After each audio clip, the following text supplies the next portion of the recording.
Another client natin sa Villa Africa. Ayan. Meron tayo dito active dual wash. For cleaning lang ito. Check natin yung lahat, tapos pakita namin sa inyo kung gaano kadumi. Sir, medyo mahina. Nakalas na natin yung Samsung na active dual wash. Ito yung itsura ng kanyang mismong tab. Kanyang tab, yan. Kasi ito yung kanyang mga filters, ring balancer, yan. Tapos pulsator niyan, napakadumi na. Saka ito mismo kanyang drum, yan. Dumi na po niyan. Ikot natin. Alright, dito kami ngayon sa may Villa Africa, sa may Bulbok. Ito yung itsura ng aming linisan. Alright, linisin muna namin, tapos update ko kayo pagka malinis na lahat. Ayun o, parang burak na to. O, diba? Ganito kadudumi yung mga automatic washing machine natin. O, sobrang dudumi po yan. Alright, linisin muna namin, tapos pakita namin sa inyo pag natapos namin. Ito yung ating washing machine, o. Linisin natin.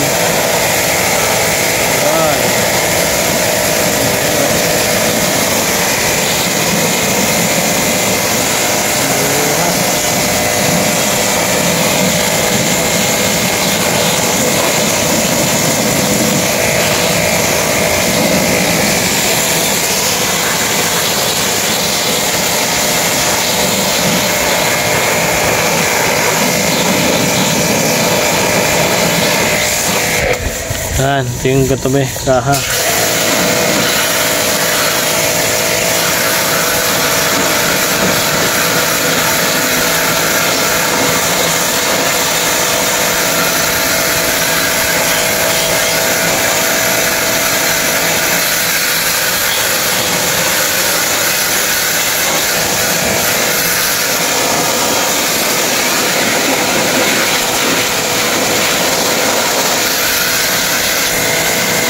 Huwag na uli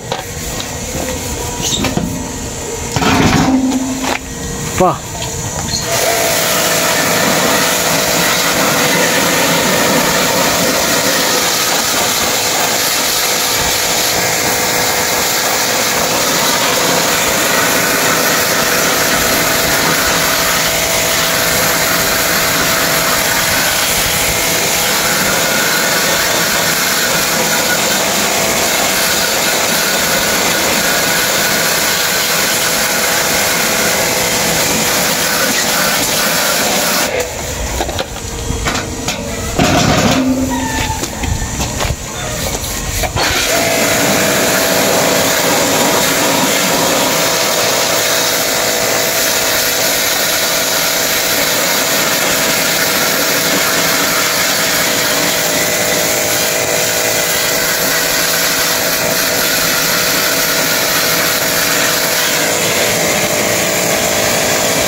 Tab na sobrang dumi natin kanina. Ayan, tapos ito, tapos na rin natin linisin.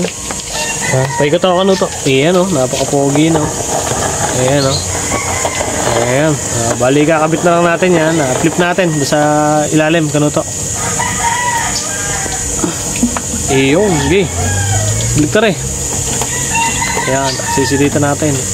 Baliktarin mo, isagad mo. Ayan o. Ayos na, napakalinis na rin yun eh. Hindi lang na ulit sila ng 3 years hanggang 5 years, 2 to 3 years, 3 to 5 years. Bahala po kayo kung kailan nilinis yung palinis. Yan, malinis na. Malinis na. Ito, malinis na. Buuin na lang namin. Pag nabuo namin, testing namin. Alright, Boss Canuts! Cheers! Mount na natin ang mga ayos yan. Nagwawash na to. Tingnan na natin. Kita ba? Yun, nagwawash na po yan.